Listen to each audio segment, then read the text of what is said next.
Hello అండి, good afternoon. Fish fry ఎలా చేస్తానో ఇప్పుడు చూద్దామండి. దానికోసం ముక్కల్ని ఫస్ట్ నిమ్మరసం వేసి బాగా కడుక్కోవాలండి. ఇలా కడిగిన పీసెస్లో ఉప్పు, కారం, పసుపు, గరం మసాలా పౌడర్, ఇంకా అల్లం వెల్లుల్లి పేస్ట్ వేసి బాగా కలుపుకొని మ్యారినేట్ చేసి ఒక పక్కన మూత పెట్టి పెట్టుకోవాలండి. ఒక గంట పాటు పెట్టుకోవాలి.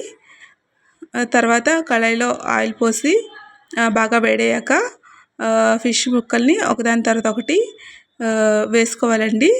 ఇలా వేసుకున్న వాటిని ఒకవైపు బాగా కాలనిచ్చి ఫ్రై అయ్యాక ఇంకోవైపు టర్న్ చేసుకోవాలండి.